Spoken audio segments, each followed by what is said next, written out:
জীবনের সাধনাই হবে হাদি ভাই যে পথে গিয়েছেন, আমরা সে পথে যাব।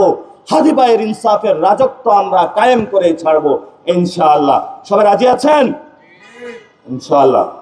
আমাদের অনেক সন্তান রয়েছে, তাদের যত্ন নেবেন আপনারা। আমরা সন্তানদেরকে ভালো স্কুলে ভর্তি করাতে চাই, বিকারুন্নেসা ভর্তি করাতে চাই, আইডিয়াল স্কুলে ভর্তি করাতে চাই। বললো যে আপনি যদি এমপি কোটা না হন তাহলে ভর্তি করাইতে পারবেন না। আপনি যদি বড় মাফিয়া না হন তাহলে তার কল ছাড়া হলে ভর্তি করানো যাবে না। ব্যবসায়ীরা সবাই আতঙ্কে রয়েছে। এখানে একটা খুনি বাহিনী, রক্ষী বাহিনীর মতন একটা সাম্রাজ্য গড়ে তোলা হয়েছে ঢাকা হাটে।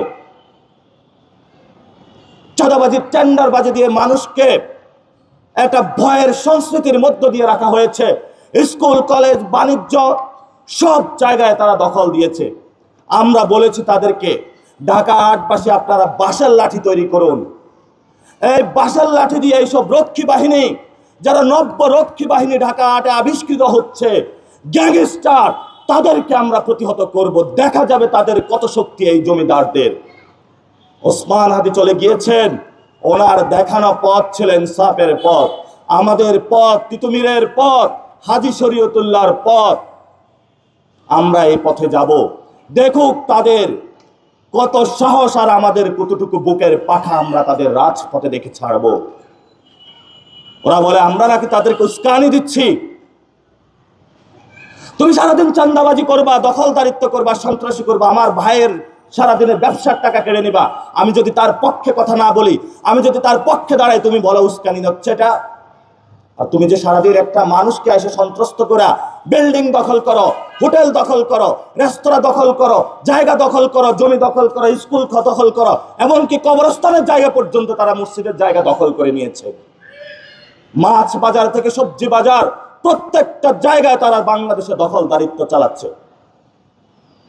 5 তারিখের পরে আওয়ামী লীগের যারা গুন্ডা বাহিনী, সন্ত্রাস বাহিনী, তাদেরকে আশ্রয় দিয়ে নতুন বাহিনী আপনি গড়ে তুলেছেন। আপনার বাহিনী এই তখ্ত তাগুতকে ভাঙার জন্য এক নাসিরউদ্দিন পাটোয়ারি যথেষ্ট। সময় নিয়েছিলাম, আমরা বলেছিলাম, মনে করেছিলাম আপনারা সভ্য হবেন। সভ্য জগতের ভাষা আপনারা শিখেন নাই। সভ্য জগতের ভাষা আপনারা শিখেন নাই। কিভাবে আপনাদের শিখাতে হয় সেটা হলো লাঠি, বাঁশের লাঠি নিয়ে যখন আমরা নামবো তখন বুঝবেন। এই যে ঢাকাতে বিভিন্ন জায়গায় গণপূর্তের জায়গা দখল করে বিভিন্ন ব্যাংকের জায়গা বসানো হয়েছে, গণপূর্তের টেন্ডার বাণিজ্য করে আজকে ঢাকা শহরের বিভিন্ন জলাবদ্ধতা সৃষ্টি করা হয়েছে। এত যদি উন্নয়ন হন, সেদিন শাহজাহানপুরে গেলাম, হাঁটু পরিমাণ পানি দিয়ে গিয়ে একটা মসজিদে নামাজ পড়লাম। ওই নিজের মোমবাতির নিচে অন্ধকার, ওইদিকে কি টের পান না আপনি? মতিঝিলের পিছনে একটা ডোবা রয়েছে যেখান থেকে প্রতিনিয়ত মশা উৎপন্ন হয়। মতিঝিলবাসী অসহ্য জ্বালা যন্ত্রণায় রয়েছে। কই এগুলো তো উন্নয়ন করতে দেখলাম না।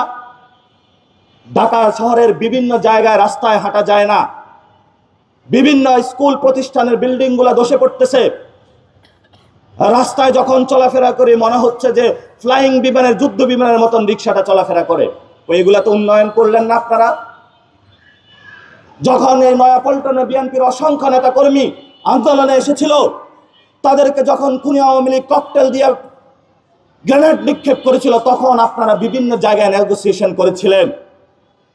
আপনাদের কারণে বিএনপির আন্দোলন সফল হয়নি। আপনারা যদি সেদিন দাঁড়াতেন, এত সাহস দেখান, সেদিন শেখ হাসিনার সামনে কোথায় ছিলেন?